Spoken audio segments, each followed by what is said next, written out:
Muy buenas noches a todos, bienvenidos a Plan M. Un par de minutos antes de las 9 de la noche, ya estamos en vivo hasta las 10. En un ratito vamos a estar hablando de todo el tema económico. Ya está en nuestros estudios Federico Sturzenegger, economista, diputado del PRO, un hombre de confianza de Mauricio Macri en términos económicos, y Ricardo Delgado, uno de los integrantes del equipo económico de Sergio Massa. Después les voy a preguntar si la oposición quiere ajuste, como está aplicando el gobierno, o quiere suavizar el ajuste que está aplicando el gobierno. ¿O hay alguna posibilidad de zafar sin ajustar este año para salir adelante con la economía? También vamos a tener una mesa de debate político. Está Fernando Sánchez, uno de los hombres de confianza de Lilita Carrió. ¿Hace cuánto no viene Lilita Carrió del programa? Vamos a ver si Fernando Sánchez la convence de que venga un día Lilita. Y va a estar en un ratito un diputado clave del kirchnerismo, para poder ahí dialogar con uno de los representantes de la oposición más dura al kirchnerismo. Entre paréntesis, hoy hubo un nuevo cruce del clásico de los clásicos, Aníbal Fernández, Lilita Carrió, dos pesos pesados de la dirigencia política nacional cruzándose por el acuerdo Repsol-YPF.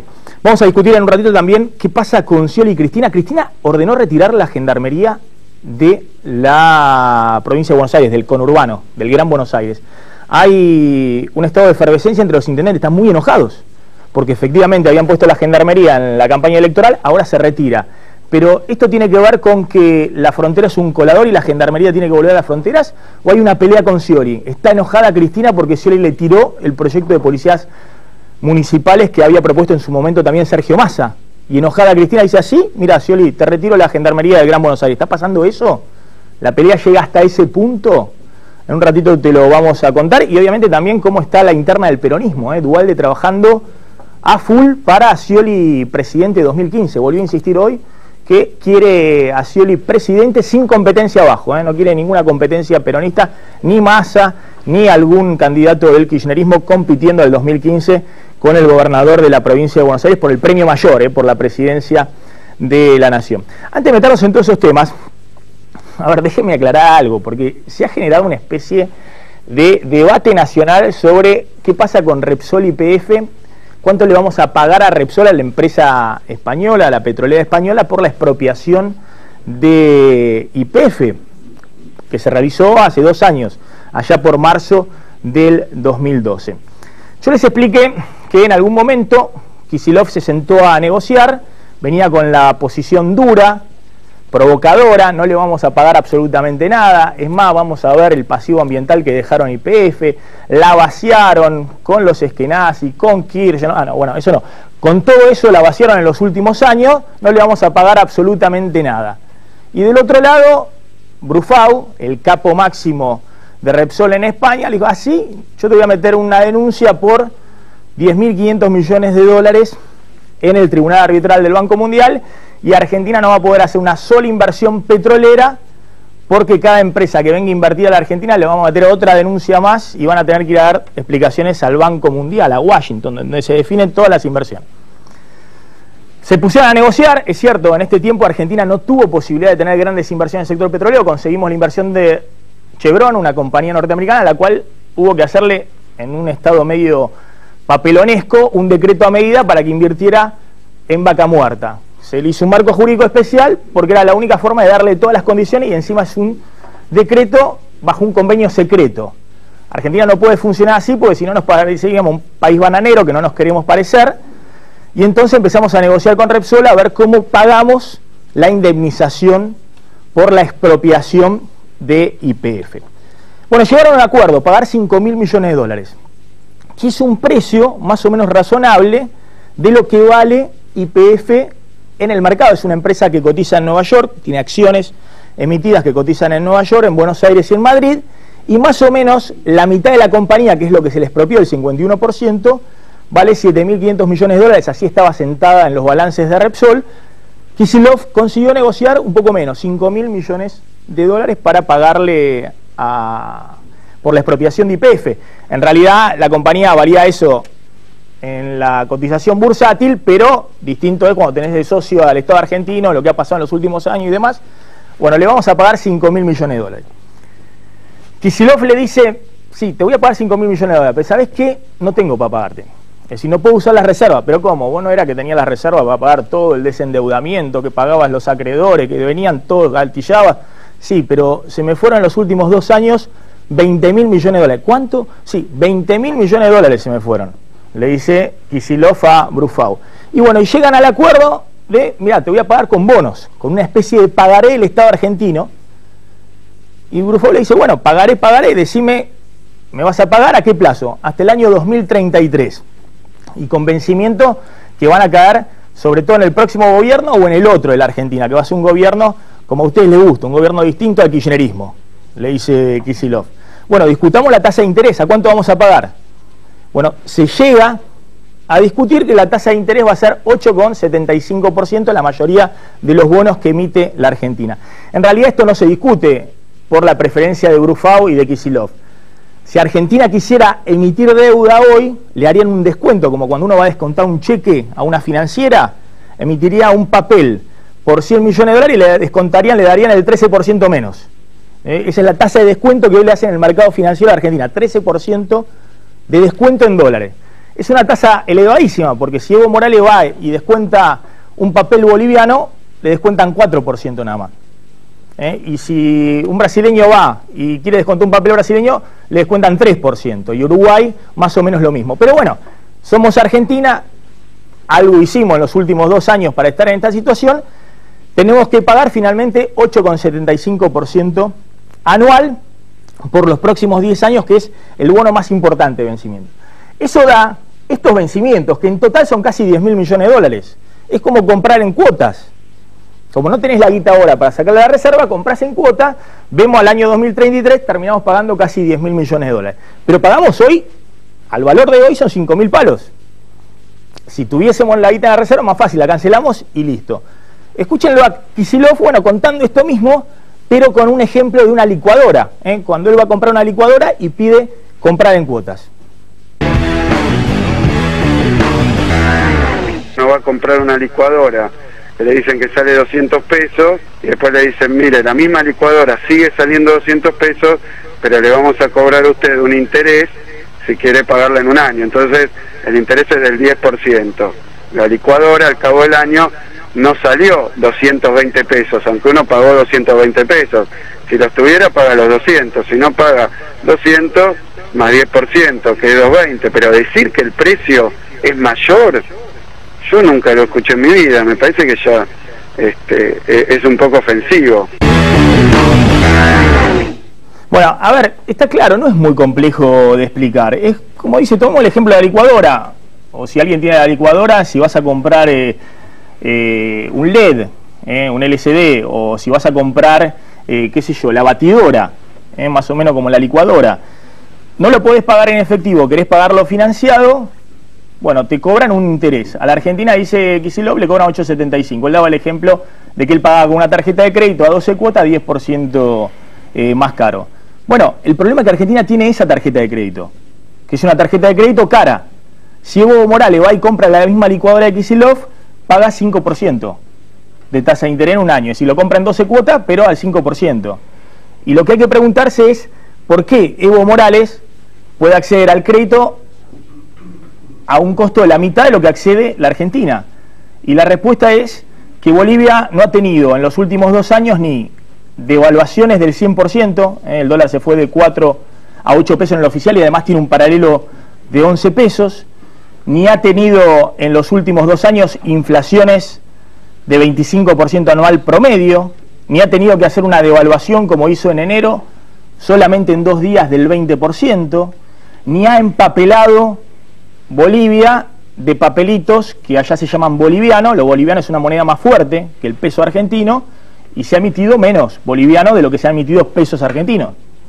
Y los bolivianos aceptan su boliviano más que lo que aceptan los argentinos nuestro peso. Y además tienen las reservas del Banco Central prácticamente la mitad del PBI. Para que tengan una idea, Argentina tiene el 5% del PBI en sus reservas.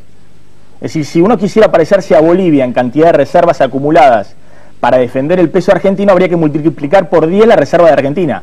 Hoy 27.000 millones de dólares, tendríamos que tener 270.000 millones de dólares para parecernos a Bolivia. Bueno, ¿qué está haciendo el gobierno argentino?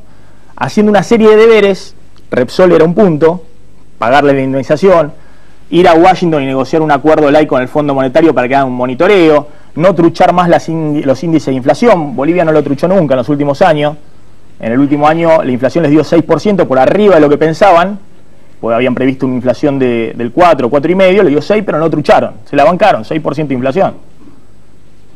Bueno, todo ese trabajo que está haciendo el gobierno apunta en algún momento a llegar a ser Bolivia, a poder conseguir financiamiento a una tasa razonable, porque en el mundo lo que sobran son dólares y crédito barato. Escúchenlo a Capitanich hoy, justamente cuando contaba que el pago a Repsol, lo que busca el gobierno es que le habilite la emisión de deuda en los mercados internacionales. Es muy importante ratificar 3 conceptos. Primero, que se trata de una expropiación por ley del Congreso y no de una confiscación. Segundo, que el proceso de tasación se lleva adelante a partir del Tribunal de Tasación y en consecuencia se establecen mecanismos de pago que implican efectivamente un acceso voluntario al mercado de capitales por parte de la República Argentina a través de 3 bonos con plazos distintos, 2017, 2024, 2033, por 7, 8 y 8,7% de tasas de interés. Bueno, ahí está Kicillof, Capitanich, contando el plan. Yo le decía que la verdad que es lamentable que en la urgencia de la coyuntura económica discutamos estos temas. Estos temas deberían ser un problema en sí mismo, más allá de la coyuntura. Es decir, pagarle a Repsol o tener una empresa estatal petrolera no debería ser un tema de cerrarlo para resolver la coyuntura económica de crisis que tiene Argentina, pues es un tema que influye en los próximos 100 años. Sería bueno discutir eso por sí solo, no le podemos pedir a YPF que nos solucione el problema macroeconómico, es decir, que nos abre las puertas de Washington, las del Club de París, todo por YPF. El pobre Galucho lo que tiene que hacer ahora es ponerse a trabajar y conseguir buena rentabilidad de YPF, que tiene muy buenas chances de conseguir buena rentabilidad y de esa manera ganar plata con la empresa para poder pagar la deuda que se genera por la expropiación, y seguramente si gana mucha plata va a poder pagar fácilmente esa deuda. Pero bueno, hay que tener en claro que la deuda nos cuesta hoy mucho más caro de lo que nos costaría si Argentina no fuese hoy Argentina, si hubiese hecho mínimamente algunas cosas en los últimos 2 años. Ricardo Delgado, gracias por venir. Por favor, buenas noches. Bueno, uno de los integrantes del equipo económico de Sergio Massa. A ver, cuando se plantea que Argentina está en un proceso de ajuste, el gobierno dice, bueno, pero la oposición quiere más ajuste.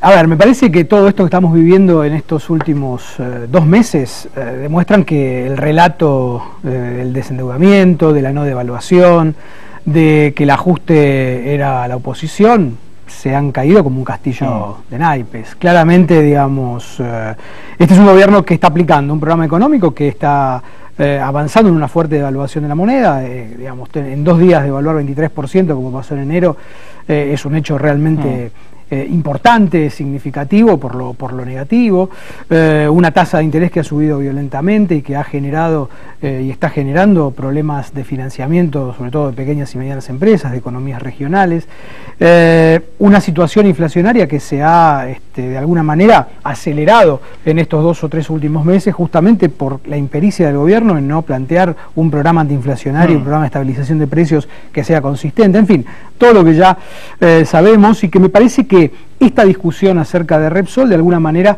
intenta tapar. Digo, también es cierto que el gobierno no tiene argumentos sólidos, consistentes para atacar los problemas que le afectan a la mayoría de los argentinos, porque ciertamente en las preocupaciones de los argentinos no está el tema del pago de Repsol. No está, forma parte de los analistas económicos, de las señales a la inversión que son necesarias en un punto, pero ciertamente al argentino medio, a quien nos está viendo, lo que le importa es que mañana los precios siguen aumentando y que la señal es que van a seguir aumentando. A ver, ahora vamos a discutir para adelante, justamente, claro. Cómo se hace para que el impacto sobre salarios y empleo del ajuste de la economía no sea tan grande. ¿Cuál es la situación de salarios, consumo y los precios en este momento? ¿Qué puede pasar con la inflación de febrero? La devaluación y la inflación del arranque del año ya comenzaron a generar sus primeros efectos sobre los niveles del consumo. Según un estudio de la consultora CCR, las ventas en los supermercados disminuyeron un 0,4% en enero con respecto a 2013. Es la primera caída que afecta a la demanda desde enero de 2011 y contrasta con el aumento del consumo del 1,8% que se registró en las góndolas hace un año. El informe de CCR sostiene que la inflación interanual fue del 33,8%, con picos del 40,6% en alimentos secos y del 35,7% en lácteos. En el último año, los supermercados y negocios de cercanía incrementaron su facturación en un 33,1%. Los pronósticos encienden luces de alerta. Las consultoras privadas estiman que la inflación de febrero será aún más elevada que la de enero. Un informe de la consultora Elipsis, que releva los precios online de los supermercados, la ubica en torno al 4,5% para el mes que está terminando. Las causas son claras: el arrastre de la devaluación y las remarcaciones de los hiper. La preocupación adicional para la Casa Rosada está en el cierre de las paritarias más complicadas de la última década. El desfasaje entre los precios nuevos y los salarios viejos indica que el poder adquisitivo seguirá en picada. Afectará el consumo y el nivel de actividad al menos en el primer semestre del año. Aunque las suspensiones de personal ya empezaron en las automotrices de Córdoba, el ministro de Trabajo Carlos Tomada se muestra optimista.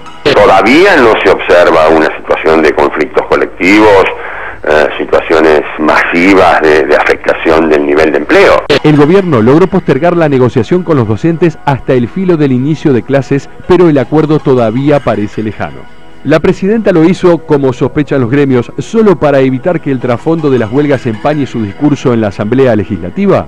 ¿O tiene pensado incrementar una oferta que, por ahora, obliga a los maestros a hacerse cargo de la mayor parte del ajuste?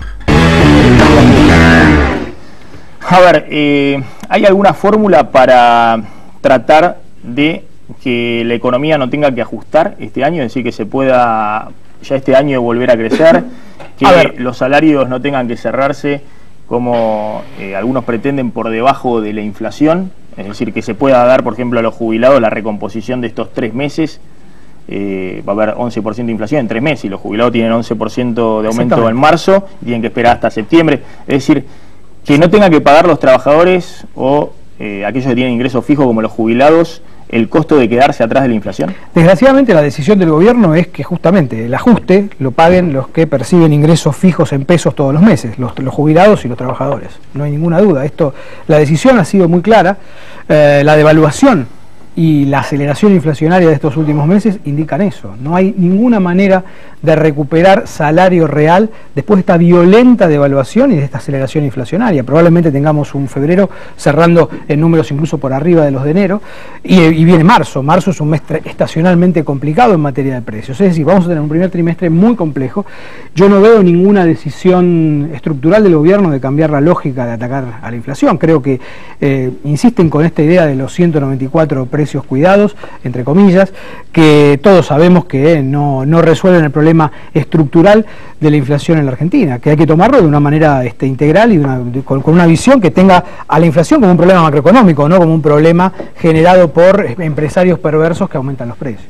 A ver, pero concretamente, ¿qué sería encarar el problema de la inflación hoy? ¿Qué sería tratar de que el impacto del ajuste no pegue en los trabajadores o aquellos que tienen ingresos fijos? Hay un paso inicial importante que es reconocer la inflación. Y eso lo ha hecho al principio. Sí. En principio tenemos un dato que es bastante más veraz de lo que venía diciendo durante 7 años el gobierno. A ver, un gobierno necesita credibilidad. Si el gobierno mintió 7 años con con una variable tan importante como es la tasa de inflación, y es difícil que logre credibilidad cuando se está yendo, cuando le queda menos de 2 años de gestión.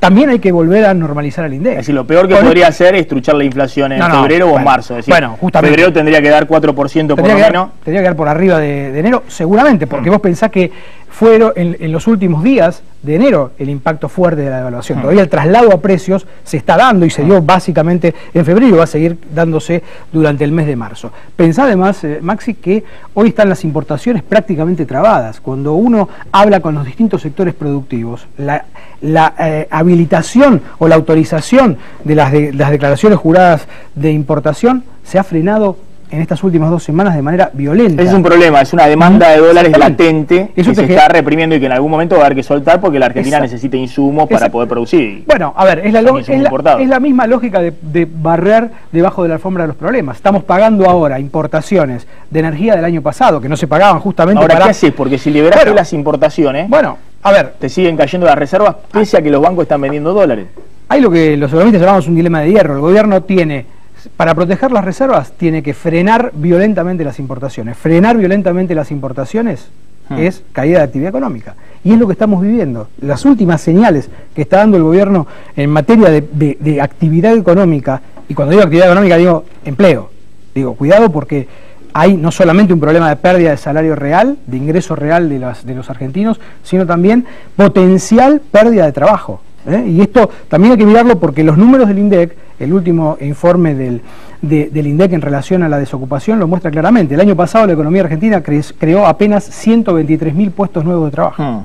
En el año 2011 creó casi 400.000.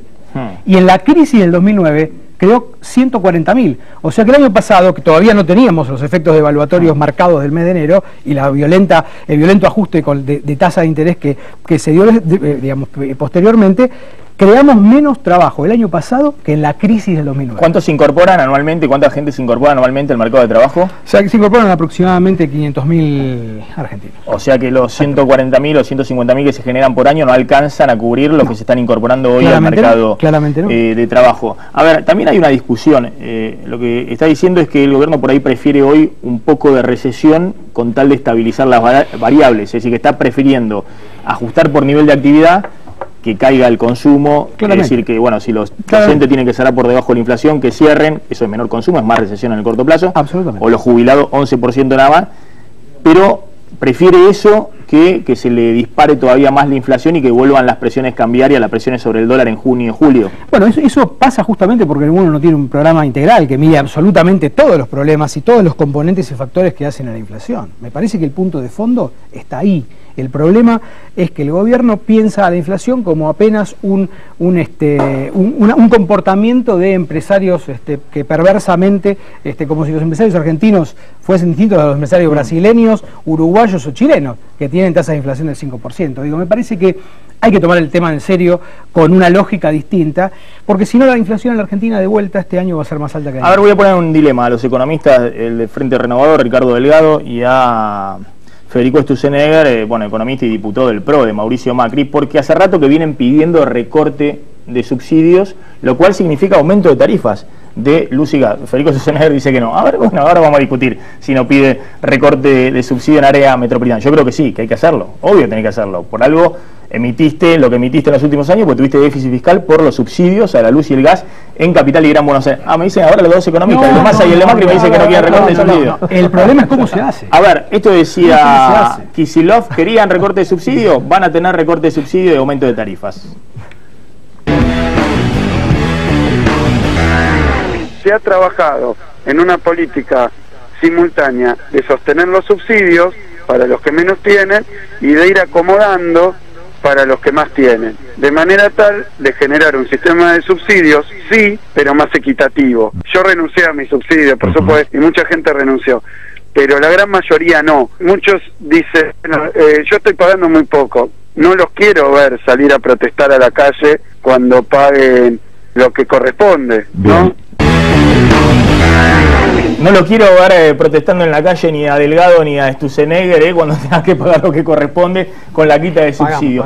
¿Pedían quita de subsidio? La van a tener la quita de subsidio. El punto no es si es subsidio sí o subsidio no a los ingresos medio altos y altos de la ciudad de Buenos Aires y Gran Buenos Aires, digo, porque pensemos que el resto de la Argentina absolutamente tienen tarifas a precios que reflejan los verdaderos costos de producción. Digo, esto también hay que decirlo, porque si no... Ahora, me parece que el punto es cómo se hace. Si el gobierno hace como lo intentó hacer, lo empezó a hacer, después de que gana las elecciones en el 2011, violentamente de la noche a la mañana, y el ajuste va a ser mucho mayor.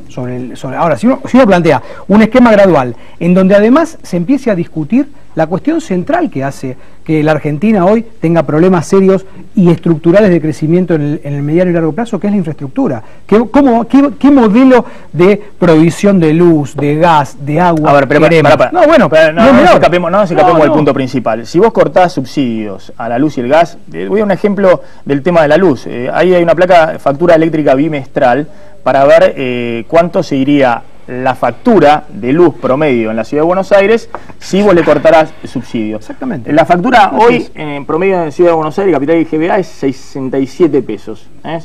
En el interior de Buenos Aires 292 y en Córdoba es 400 pesos. En Santa Fe es 395 pesos. Hay un estudio de Dante Sica, de la consultora BC, que muestra que si vos cortás abruptamente los subsidios hoy, esta factura de 67 pesos bimestral en la ciudad de Buenos Aires se tiene que ir a 550 pesos, porque hay algo también de subsidio en el interior del país. Es decir, a 550 pesos. Tiene que multiplicar por 8 la factura de un usuario medio en la ciudad de Buenos Aires. Pero si el gobierno piensa hacer eso, y bueno, eso sí, evidentemente va a agudizar el problema de la tendencia a la recesión que estamos teniendo, evidentemente. Ahora, si el gobierno ataca la inflación en serio, en un esquema gradual, que la baje gradualmente y plantea gradualmente esta quita de subsidios, ordena algo su gasto, digamos, en términos fiscales, evidentemente se puede hacer. No hay está bien la medida, el gobierno está bien que lo encare, tiene costo político. Depende cómo lo haga. Insisto, si lo hace por una vez también la inflación. Pero insisto, es un momento difícil, pero ¿tiene que hacerlo o no tiene que hacerlo? Cortar subsidios. Tiene que hacerlo. La pregunta es cómo. No es trivial el cómo, porque en este momento, con una economía cada vez más fría, que tiene problemas de creación de empleo y de salario, va a ser muy complejo hacerlo violentamente como lo hizo en otro contexto, como fue el de octubre-noviembre de 2011. Federico Sturzenegger, ¿lo pedís, lo tenés? ¿Por qué decís que lo pedí? ¿No pedían también quita de subsidio? No, el tema es qué va a hacer el gobierno. Yo pido quita de subsidio. A mí me parece, a mí me parece que, bueno, estamos todos discutiendo de que el gobierno viene emitiendo y tiene un déficit fiscal porque hay 130.000 millones de dólares de pesos de subsidio, y cuando el gobierno dice, sí, ¿saben qué? Voy a hacer a regañadientes 2 años tarde. Bueno, desacomodó toda la economía, pero no es menor. Es un privilegio en Capital y Gran Buenos Aires. Los economistas de la oposición dicen que no hay que... No, lo que hay que preguntarse es lo siguiente: ¿qué va a hacer el gobierno con esa plata? O sea, el gobierno le va a hacer un zarpazo a la gente, son 50, 60 mil millones de pesos adicionales que le va a sacar. Entonces, ¿qué va a hacer con ese dinero el gobierno? Porque si el gobierno me dice, voy a bajar y voy a emitir 50 mil millones menos, puede ser. Si me dice, bajo 5 puntos el IVA, porque ese, Maxi, es un dinero que está yendo a la gente. Es diferente, por ejemplo, a Aerolíneas. Aerolíneas es plata que está tirada para la gente, que va a la política, va al clientelismo, pero esto va directamente al bolsillo de la gente. Entonces, digo, si vas a retirar ese subsidio que va a la gente, compensámelo con una baja de otro impuesto. Esta es nuestra posición. No, a ver, Sturzenegger, obviamente no se puede hacer de una vez, porque no le puedes aumentar 8 veces la factura a un usuario que paga 66 pesos. Aún diciéndole, mirá, tu factura en Córdoba sería 400 pesos y vos pagás 66 pesos, nadie te va a aceptar que de un día para el otro, en medio también de una crisis económica, la inflación como está, la devaluación y Maxi, los salarios... ¿Qué vas a hacer con el dinero? Maxi, lo que va a pasar es que van a sacarle a la gente 50 mil millones y van a gastar 50 mil millones más en clientelismo político y corrupción. A ver, Sturzenegger, si yo le quito los subsidios y por otro lado bajo el IVA, estoy en lo mismo. Sigo con el déficit fiscal y tengo que seguir emitiendo. Bueno, entonces tengo que dar a la maquinita de imprimir evitas. Pero entonces garantizan que baja el impuesto inflacionario, se comprometen a no tener emisión monetaria. Bueno, podemos discutirlo. Y tienen que están tratando de achicar el déficit fiscal. Ok, perfecto. Pero está bien, ¿se comprometen o le van a sacar 50 mil millones de pesos a la gente y después los van a gastar en más corrupción? No, bueno, y en más gasto. No, está bien, Maxi, lo que te estoy diciendo es que eso se puede hacer si hay un compromiso del gobierno. La discusión de la corrupción la podemos dar, y de hecho acá está Fernando Sánchez, me parece que tiene ganas de discutir eso también, pero entre los economistas, en el corto plazo, antes de dar la discusión de la corrupción, nadie le va a dar un cheque en blanco al gobierno, discusión sobre la emisión y el recorte de subsidios. Nadie le va a dar un cheque en blanco al gobierno para que aumente sus ingresos 50 mil millones a costa de la gente sin que diga qué va a hacer con ese dinero. Entonces puede decir, voy a bajar el impuesto inflacionario, no voy a emitir. Perfecto, lo hablamos. Voy a bajar el IVA 5%, porque esos 50 mil millones son 5 puntos de IVA. Perfecto, lo hablamos, porque recomponés los precios relativos de la economía sin sacarle más plata. Ahora, si van a decir, mira muchachos, traigan 50 mil millones acá para la bolsa y después lo van a gastar en vaya a saber qué, imagínate, Maxi, ya se gastaron 10 puntos del PBI y 100 mil millones de pesos y no sabemos en qué. Bueno, entonces ese es nuestro punto. Subsidios a la electricidad, a la luz, al transporte. Perfecto, entonces eso que justamente es lo que le va a la gente, no saquemos eso, saquemos lo otro, lo que no le sirve a la gente. Bueno, gran parte de estos subsidios, sobre todo a la electricidad,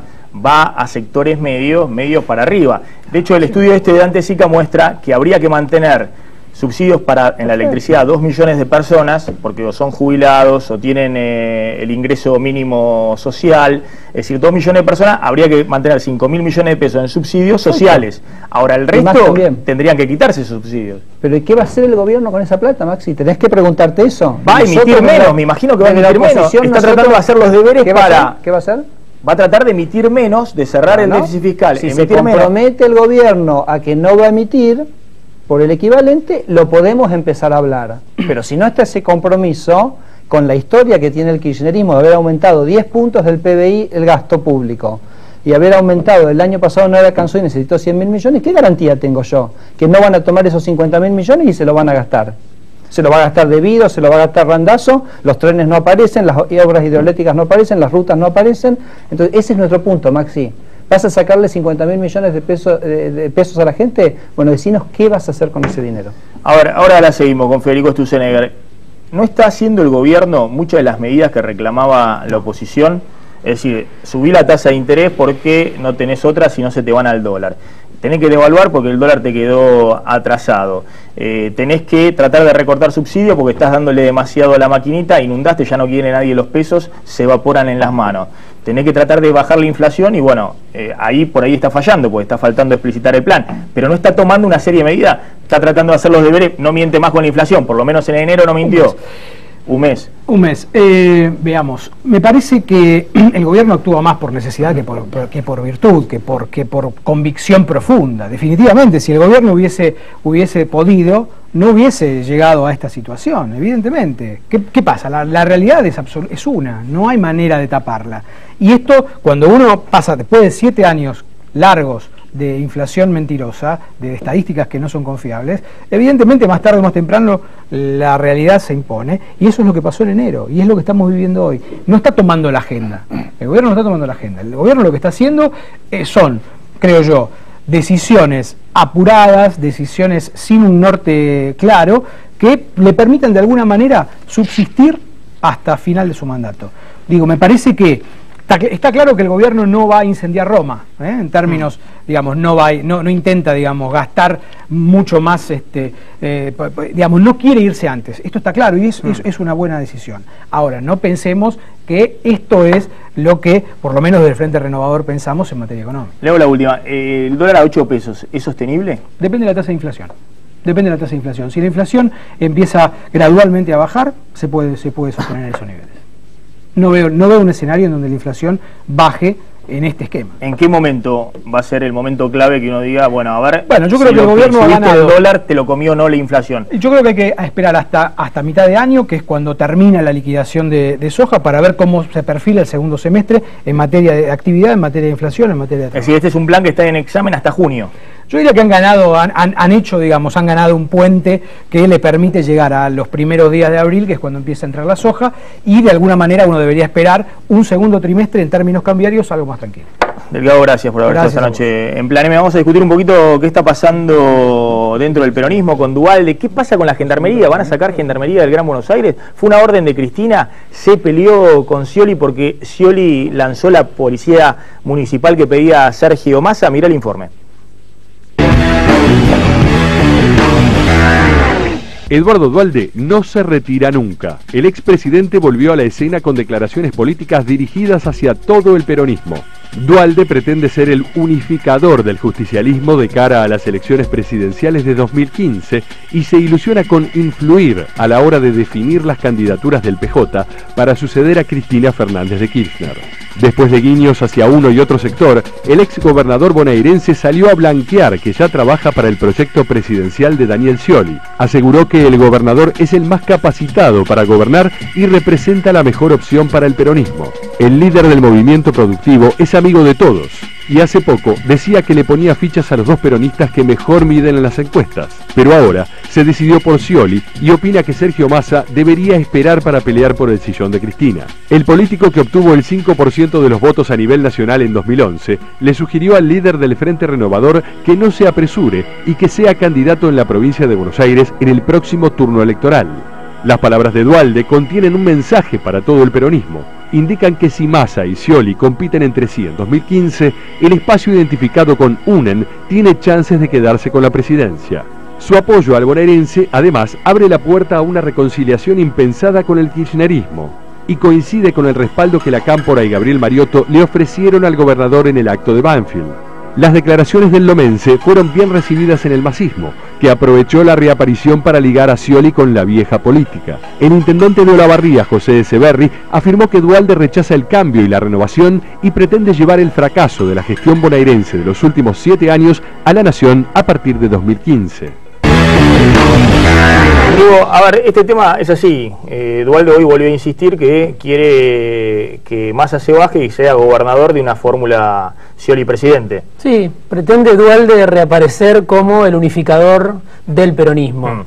Con un mensaje a distintos sectores diciendo si vamos separados, si hay una interna, finalmente en el 2015, entre Scioli y Massa, esto va a perjudicar al peronismo que va a dejar el poder a nivel nacional. A ver, más importante que esto, porque a la gente no le importa, estamos discutiendo del 2015, sí o no, ¿qué pasó con la Gendarmería? Cristina ordenó retirar la Gendarmería del Gran Buenos Aires en un cortocircuito con Scioli, porque hay varios intendentes que hoy salieron a decir, queremos que se quede la Gendarmería. Bueno, hoy Capitanich, en su conferencia de todos los días a la mañana, le comunicó a Scioli desde la Casa Rosada que la decisión del gobierno nacional es retirar a la Gendarmería del conurbano gradualmente, pero que ya se terminó el tiempo que había empezado durante las elecciones. Se lo comunicó Scioli, no lo sabía, respondió Scioli que no hay problema, que ya están volviendo los integrantes del Operativo Sol, que con eso van a suplir a los gendarmes que se van a ir del conurbano y con la policía comunal. O sea, el dato concreto es que Capitanich se lo informó a Scioli por televisión hoy. Y la semana que viene, el miércoles, hay una reunión en la Casa Rosada donde va a estar Scioli, donde va a estar Granados, donde va a estar Berni, la ministra de Seguridad de la Nación, Cecilia Rodríguez, y donde va a estar Capitanich. A mí me parece gravísimo. En primer lugar, porque más allá de que vengan los policías del Operativo Sol, no era que no habían sacado policías de Gran Buenos Aires para llevar al Operativo Sol, que lo habían cubierto con las escuelas regionales que hay. Hay una linda, muy linda ahí en Santa Teresita, yo pasé, una escuela que han hecho nueva, de policía provincial. Ahora resulta que habían sacado entonces de Gran Buenos Aires policía para llevar al Operativo Sol. Hay una contradicción. Sí, eso es lo que dijo Scioli ahora, hoy. Lo que a mí me parece que tiene a todos los intendentes, esto no importa si son sciolistas, kirchneristas, masistas o el lista que le quieras poner, es la policía comunal, es un proyecto de ley que van a discutir en la legislatura provincial. Después el gobierno provincial le va a mandar a los intendentes de 8.500 pesos y va a decir, pagale el sueldo, la gorra, el chaleco antibala, la pistola taser y arreglate. Es decir, en lo concreto, el tema es cuándo sacan la Gendarmería. Si la sacan la semana que viene o dentro de un mes, hay una desprotección nuevamente en el Gran Buenos Aires. Bueno, hoy sobre todo los intendentes del Frente Renovador, Joaquín de la Torre de San Miguel, Catopoy de San Martín, salieron, Gustavo Pose también, a cuestionar fuertemente a Scioli. De la Torre dijo, Scioli es un mentiroso, por esto que vos comentabas, dijo que la Gendarmería se quedaba, ahora se está yendo. Bueno, todo es parte de la discusión y la pregunta es si realmente el gobierno nacional está de acuerdo o no con este proyecto de las policías comunales, que en la campaña lo había planteado Massa y que ahora lo lleva adelante Scioli. Si Cristina está de acuerdo o no. Hoy Berni dijo, no es una mala idea, pero hay que ver cómo se implementa el tema de las policías comunales, porque muchas veces puede terminar siendo la policía comunal un grupo de choque al servicio de un intendente. Eso dijo hoy Berni. Si se desprende de esas palabras... Dice que Cristina se enojó por el tema de que apalearon a militantes de la Cámpora en San Isidro, sí, algunos integrantes de la policía comunal de Gustavo Pose. Sí. El intendente de San Isidro, y que ahora que Scioli va con el proyecto de policía comunal que también había propuesto Massa, dijo así, mira, arreglate con la Gendarmería. Yo quiero creer que no es eso.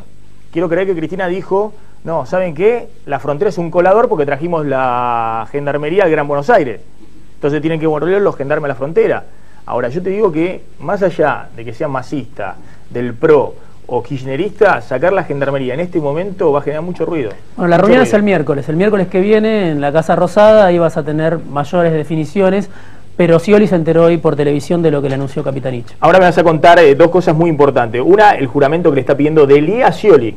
Ya va con el pliego de condiciones de Delía para Scioli. Y la otra, puede haber un radical en la línea de sucesión. Este es un país hermoso. Sí, yo no puedo creer que el peronismo deje que haya un radical en la línea de sucesión presidencial. El último radical K, podríamos llamarlo. Cristina, Amado Vudú, Gerardo Morales, el ex gobernador de Santiago, puede ser Zamora. Perdón, Gerardo, no se asusten.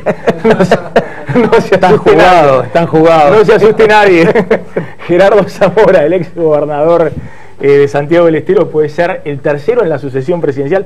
Fernando Sánchez, diputado de la coalición cívica, gracias por venir. Gracias, Maxi, por Gastón Arispe, diputado de Nuevo Encuentro del kirchnerismo. Del Frente para la Victoria, perdón, del kirchnerismo, gracias por venir. Bueno, ¿qué está pasando? Se está discutiendo acá la sucesión presidencial, Cristina ha hecho un cambio en su política económica. ¿Hacia dónde va el gobierno, Gastón Arispe? El gobierno va hacia donde fue siempre, mayor distribución de la riqueza, mayor cantidad de puestos de trabajo. Voy a decir los números que decimos siempre: 10 millones de puestos de trabajo, 5 millones nuevos, un crecimiento de la actividad económica importantísimo en todos estos años, buena tasa de ganancia para los sectores empresarios.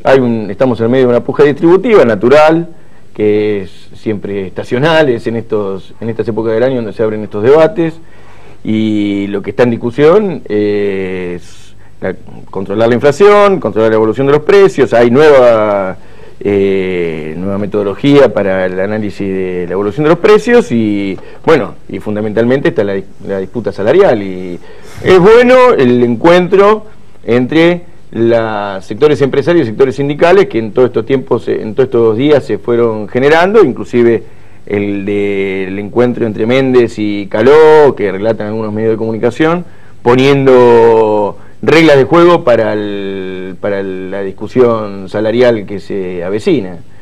Recién estamos empezando la etapa de paritarias, así que... Y da la sensación que el esfuerzo que hicieron los sectores devaluadores, que empujaron a la devaluación, y que las condiciones que puso el gobierno, la definición de en 8 pesos el dólar, que pone límite o termina con esas microdevaluaciones que generaron la especulación de los sectores exportadores, que esperaban liquidar para adelante. Bueno, además se avecina una buena cosecha que va a dejar solvencia fiscal y dólares en la Argentina. Así que yo escuchaba algunas definiciones que se plantearon, y bueno, por supuesto son todas respetables.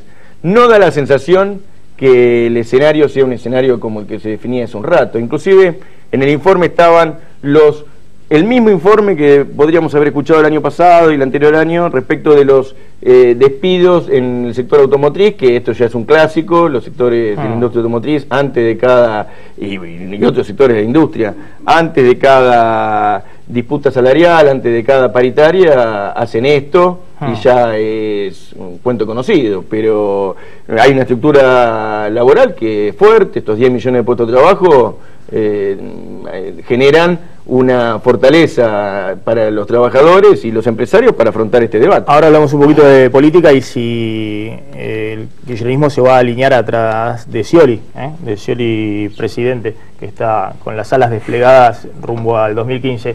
Pensar que no lo querían nada, ¿no? Fernando Sánchez, hace poco, diputado de la coalición cívica. Bueno, el cambio de Cristina, ¿era lo que pedía la oposición? No, a ver, me parece que el cambio de Cristina responde a una necesidad del gobierno.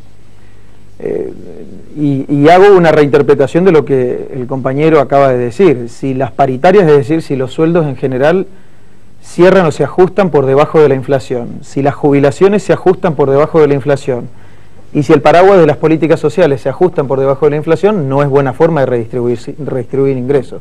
Digo, lo que se está reconociendo es una realidad que fue generada por políticas económicas absolutamente desacertadas, que es que la inflación es muy alta en la Argentina, y que se la reconoció diciendo el número verdadero de enero, pero aún diciendo una mentira respecto de por qué la inflación de enero fue la que fue. Entonces, me parece que no están en la misma línea ni siquiera discursiva. Por tanto, yo creo que deberían empezar a justificar las propias medidas que están tomando. Digo, la escuché a la presidenta decir: los que esperen devaluar para hacerse ricos, etcétera, no lo van a conseguir con este gobierno. Terminaron devaluando. Entonces, como bien se dice siempre, políticas acertadas para poder controlar la inflación, para poder dar competitividad hacia adentro y hacia afuera, para poder recuperar los mercados que hemos perdido. Es el único país de toda la región que habla de un solo producto para saber si nos va a ir bien o si nos va a ir mal. Es decir, dependemos de la soja para saber si vamos a tener plata para pagar la electricidad, los planes sociales, la infraestructura. La soja la tonelada hoy. Pero digo, no, en este país no se habla de la exportación de vinos más. Digo, las economías, economía y para el bienestar de la Argentina, etcétera. Y tercer punto, que sí tiene que ver en el contrapunto que por ahí tuvieron en la discusión entre vos y Federico, la corrupción en Argentina tiene dimensiones macroeconómicas. Es decir, si nosotros le vamos a pedir, cualquiera sea, la presidenta de la Nación, Sturzenegger del PRO o yo de la coalición cívica, esfuerzos a la sociedad, no se puede ir por la cañería de la corrupción. porque vamos a estar con la soga al cuello todos los que salimos a laburar todos los días y en realidad el país en el mismo estado o peor, en un estado de degradación permanente. Entonces, yo no creo que la presidenta pueda terminar con la corrupción, que en su gobierno fue la regla común. Ahora, lo que digo es, si le van a pedir un nuevo esfuerzo con ajustes de tarifa, que todos dijimos lo mismo, se tiene que revisar el subsidio a las tarifas energéticas y de transporte. El tema es saber cómo, cuándo y a quién. Claro. Esa es la cuestión. Una cosa es hacerlo en los últimos 6 años, otra pero por supuesto, entonces lo que yo digo es, y la segunda cuestión es qué van a hacer con esa plata. Si van a solucionar los problemas que vienen causando hasta acá, bien lo decía Federico, o si efectivamente se lo van a terminar fugando a algún otro lado. Hay gran expectativa por el discurso del sábado de Cristina en la Asamblea Legislativa, en el Congreso, frente a senadores y diputados. Inicia el ciclo ordinario del Congreso y Cristina sienta las bases, se supone, por los próximos 2 años. Es más, hay quienes dicen que buscó congelar la negociación docente para pasarla para el lunes o martes, justamente para no estar el sábado, que va a haber un acto del kirchnerismo en Plaza de Mayo también, con paro docente encima y demás. ¿Qué se espera del discurso de Cristina el sábado? Ir en la línea del combate contra los precios, los remarcadores de precios y los especuladores que han asolado los bolsillos de los argentinos en todos estos días. Yo escuchaba recién lo que decía, ahora vuelvo a eso, ¿no? Pero escuchaban recién cuando se hablaba de la cuestión de la corrupción, y siempre se pone bajo la lupa de los escrutadores de la corrupción, que después no pueden demostrar en los tribunales nada, al Ejecutivo o al Gobierno, cuando en realidad, por ejemplo, hubo una fuerte iniciativa de combate a la corrupción en este tiempo, con esta medida de seguir la trazabilidad de los productos, los cereales que se almacenan y se evaden el fisco y subfacturan cuando se exporta esa producción, que el gobierno ha definido como medida anticorrupción, que es la de controlar y poder evaluar, analizar, hacer el seguimiento, la trazabilidad de la producción primaria. Yo creo que entonces de estas cuestiones hay que hablar. Da la sensación que siempre se pone el eje de la corrupción en el sector público, que después no termina demostrándose, y cuando hay medidas de este tipo, en general a los liberales o a los legisladores de la oposición que están esperando que caiga el programa económico, estas otras medidas no las toman en cuenta. Volviendo a lo que creo que la presidenta va a hacer, va a ser poner, como no es cada 2 años, sino que es por año, cada año hace la apertura de las sesiones, poniendo en el centro las políticas que va a llevar adelante. La inflación va a estar en el eje del discurso. No, claro, yo creo que el crecimiento económico, el seguir en la senda de crecimiento económico, el desarrollo, va a ser, son las preocupaciones de este gobierno. Y bueno, yo creo que algunas cosas están circulando en los medios de comunicación y siempre hay que esperar algo que la presidenta traiga y ponga en el menú, porque bueno, la presidenta es quien conduce los destinos, ¿no? Fernando Sánchez. A ver, me parece, y volviendo un poco al punto, ¿no? Porque esto es un debate, a mí la corrupción que me interesa combatir es toda, la pública, la privada y la público-privada. Por eso cuando nosotros hablamos, por ejemplo, de uno de los grandes temas que vamos a tener que resolver dentro de poco en el Congreso de la Nación, que es el pago de la expropiación de YPF, ese es un clarísimo y enorme ejemplo de corrupción público-privada. Dejaron con connivencia del Estado y los funcionarios que participaban del directorio de la empresa, es decir, no es que no había ningún funcionario no controlando, sentado en el directorio de la empresa, que las ganancias se vayan para afuera y para cualquier otro lado, que la empresa se vacíe. Después dijeron que en realidad la habían vaciado, que no le íbamos a pagar nada, todo lo que ya se dijo en este programa y se dice en todos los medios de comunicación, porque es efectivamente así. Digo, ahora tenemos que ver cuánto le vamos a pagar a los que le decíamos que no le vamos a pagar absolutamente nada. La plata ya se la llevaron. Entonces lo que debería estar haciendo el Tribunal de Tasaciones de la Nación, que no terminó la tasación, es decir, yo no sé cómo van a traernos al Congreso un precio, porque el Tribunal de Tasaciones, que es el encargado de establecer el precio, que según Kicillof son 5.000 millones de dólares, que no sé dónde lo sacó, porque quien es el órgano nacional encargado de decirnos a nosotros cuánto vamos a tener que pagar, no terminó su trabajo. Por tanto, si hablamos de corrupción, a mí me interesa la grande y la público-privada. ¿Qué pasa si nosotros, descontado el pasivo ambiental, le teníamos que pagar 1.000 millones, por ejemplo, a Repsol YPF? Seguimos con el mismo ejemplo. Cuando YPF vació la política hidrocarburífera, cuando YPF pertenecía a Repsol, la oposición se negó a la recuperación o a la renacionalización. Pedían 18.000 millones. Por el 100% del patrimonio, a lo último pedían 10.000 por el 51%, estamos pagando 5.500 en bonos y en varios años, y se quejan de la corrupción. Yo creo que, y además lo otro es que en el fondo está poner en el centro el desarrollo productivo y recuperación de la soberanía energética a una empresa nacional. Esto no está en el centro de la preocupación del sector opositor. Tengo que ir a hablar un poquito de economía con Federico Sturzenegger. Les agradezco a los dos por haber estado. Sturzenegger, ¿es bueno o malo el cierre del conflicto con Repsol, el pago de la indemnización para la economía argentina, para el Estado argentino? Yo creo que el cierre es algo que es positivo. La verdad que la nacionalización de YPF ha tenido unos costos para Argentina realmente muy significativos, de muchos órdenes. Vos sabés que cuando se anunció la nacionalización de YPF, el riesgo país subió 400 puntos. Yo te diría que la recesión económica, porque la verdad que el crecimiento económico durante la gestión de la presidenta Fernández ha sido muy pobre, es casi un hijo de la decisión de la nacionalización, ¿no? Después tenés el tema que... Este conflicto había que cerrarlo. No, pero todo el y había que pagar una indemnización, eso no se podía zafar. Es positivo. Ahora hay que ver cómo se lo plantea el gobierno, cuánto se paga, pero lo que estoy diciendo es los costos de esta decisión, porque eso es lo que me gusta a mí analizar. Costos de decisión porque Fernando, que es un amigo, pero ellos lo votaron a esto, ¿no? Yo creo que la gran parte del costo de la recesión económica, estancamiento económico en los últimos años, es un producto. En el sector energético, fíjate, Mauricio Macri dio una conferencia, fue el único político que se animó a decirle a la sociedad, esto es malo para usted. 2 años después la producción de gas y petróleo en Argentina cayó el 7%. Pues claro, nosotros hablábamos del sentido común. Si vos necesitas 100.000, 200.000 millones para invertir en vaca muerta, y lo primero que vas a hacer es te tomás una empresa sin pagar por ella, se terminaron las inversiones. Pero otra cosa que me parece muy importante que la gente sepa, desde que se nacionalizó, YPF se duplicó el precio de la nafta. ¿Sabes por qué se duplicó? Justamente por eso. Y porque había escasez, el precio más barato no había abastecimiento. No, Maxi. ¿Sabes por qué se duplicó? Porque como YPF no tiene acceso al mercado de capitales, que es lo más relevante que tiene que tener una empresa, la única manera que encontró el gobierno de generarle caja a YPF es que lo paguen los consumidores con un precio de la nafta más alto. Así que la soberanía energética puede sonar muy bien, pero le ha salido muy caro en el bolsillo de los trabajadores. Ahora, se hace este acuerdo. ¿Cuáles son las condiciones? Entonces vamos a pagar 5.000 millones. Con la tasa de interés, Argentina se está comprometiendo a pagar 430 millones de dólares que vamos a sacar de los impuestos, ¿no? De lo que la gente paga, el laburante paga de IVA. Hasta el 2015, el primer vencimiento. Los primeros 10 años son 430 millones. Por año. ¿Y cuánto rinde YPF?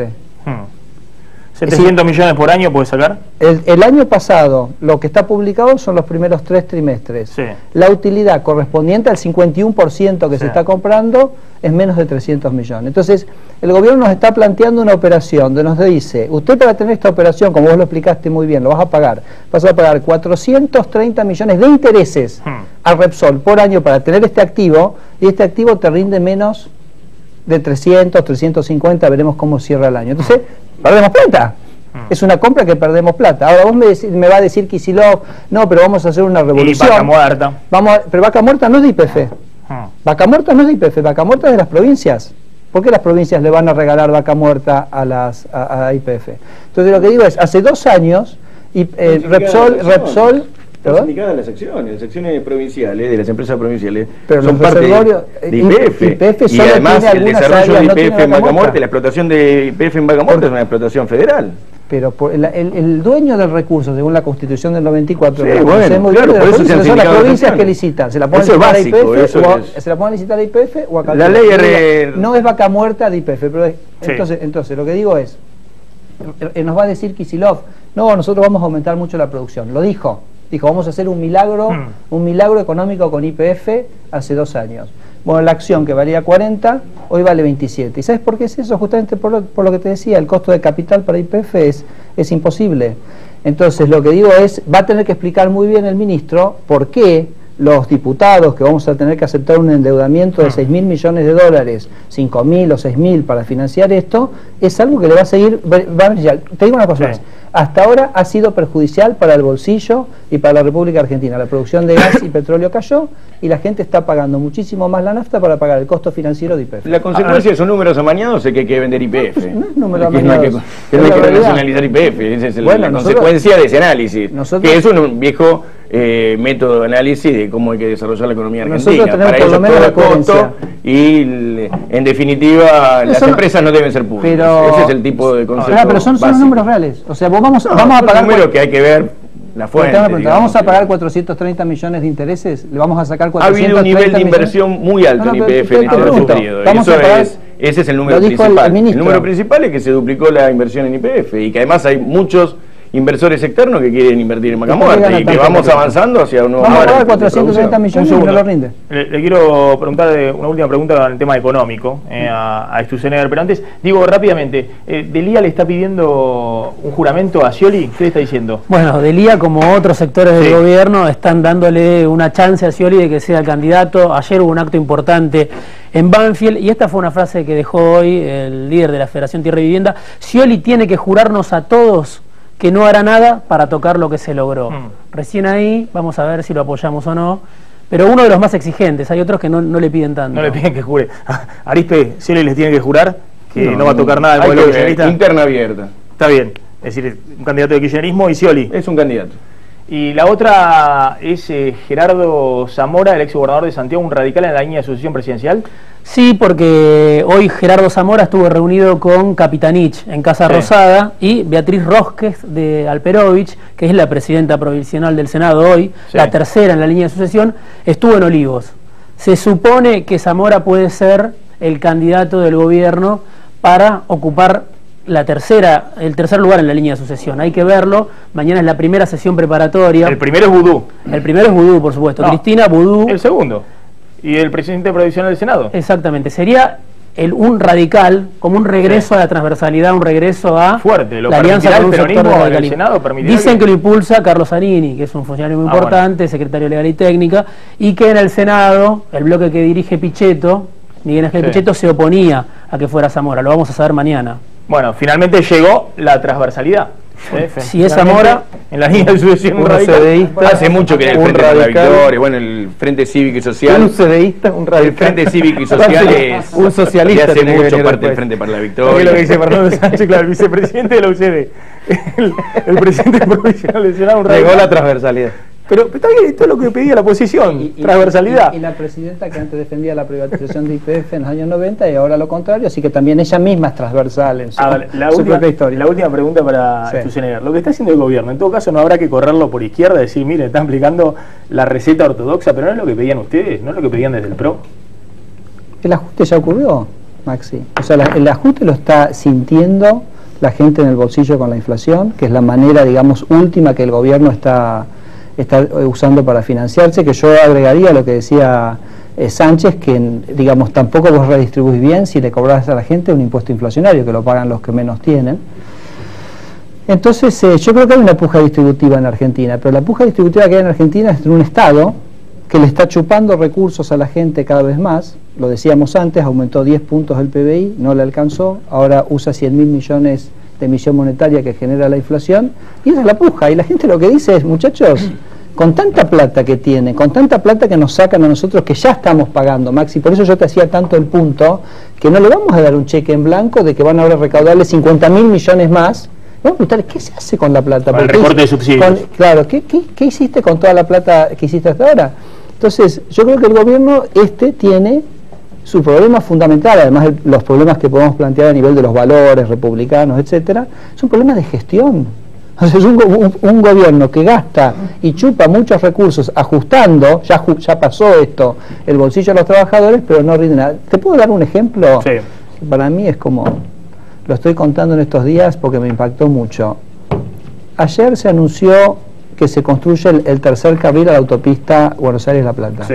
Una obra de 115 millones de pesos. Decir, bueno, son más de 2 millones de personas que viven a esa cuenca, son 10 millones de dólares. Que un país del porte de Argentina lleve 20 años para hacer eso, porque no es que hay que hacer un túnel abajo de un río o un puente, es tirar como 115 millones. ¿Sabes cuánto le cuesta a Argentina, al bolsillo de los argentinos, el vuelo de aerolíneas de Buenos Aires a Madrid por año?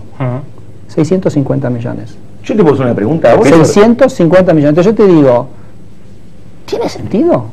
¿Tiene sentido cómo el gobierno está gastando el dinero? ¿O tiene sentido ese dinero gastarlo para hacer la ruta, para hacer la autopista de Pilar a Pergamino, para hacer la ruta 7, para hacer la autopista? Entonces, esto que te doy como este ejemplo, que te dije, Maxi, no te dije aerolíneas, te dije el vuelo de Buenos Aires a Madrid, se da a nivel macro en el gobierno, y esto es lo que ellos tienen que poner a laburar, poner el Estado al servicio de la gente y no de la corpo política, que es lo que son. Gracias por esto esta noche.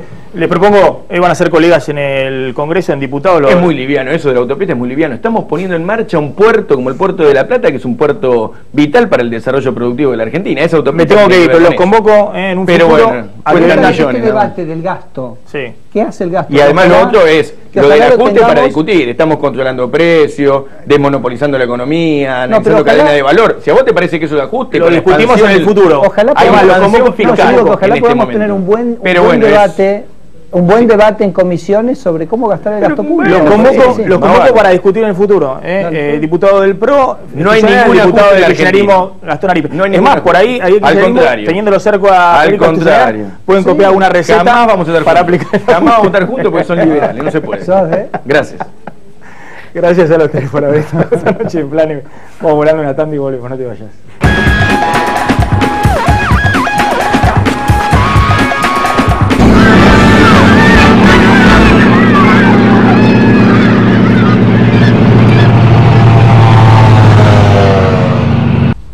Provincianet. Nuevos emprendimientos tecnológicos. Provincianet. Una empresa del Grupo Provincia. Buenos Aires. Activa como nunca. Gobernación Daniel Scioli. ¿Cómo va? Solito. ¿Y? ¿Qué hicieron anoche? Nada. Nos quedamos ahí en lo de Mati. Estaba la hermana del pibe este de Juan, San Lorenzo.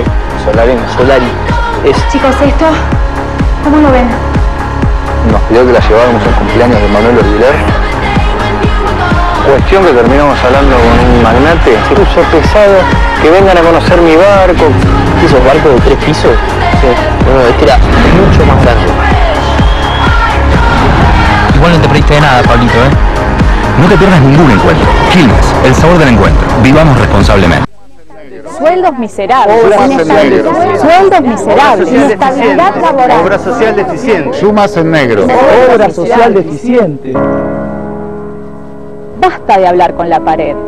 Señor gobernador, blanqueo salarial para los docentes bonaerenses. 6.400 pesos de básico. La provincia puede. UDOCBA, Unión Docentes de la Provincia de Buenos Aires. Hoy, el derecho a progresar ya es una realidad. Más de 500.000 de jóvenes de todo el país ya están inscriptos y listos para empezar a estudiar y a construir su futuro. Anoté por internet, me inscribí y a la semana me dieron el ok. Fue como decir, wow, alguien se acordó de los que estudiamos, de los que nos esforzamos. Me ayuda en el transporte y me beneficia en muchas cosas más. Poder comprarme los libros, empezando, ¿no? Poder ayudar a mi mamá, ya que mi mamá es pensionada. Progresar es un Estado presente que invierte en el talento, apoya el esfuerzo y la vocación de los jóvenes, que cree en las nuevas generaciones. También los referentes del ámbito educativo resaltan el impacto positivo del programa Progresar. Viene a reforzar de que el camino para que el joven mejore no es ni la especulación ni cosas raras, sino el estudio, saber más y tener un ingreso seguro y una profesión segura. Me parece que en ese sentido Progresar se inscribe dentro de la mejor tradición argentina.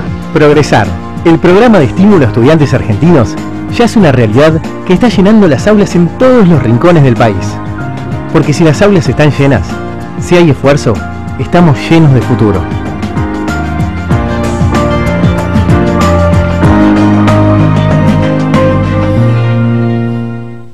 Con Telecentro disfruta de internet 10 megas Wi-Fi más telefonía, más la mejor televisión digital con más de 80 canales. Todo por solo 354 pesos final por mes. Llama ahora al 3969-2222. Telecentro.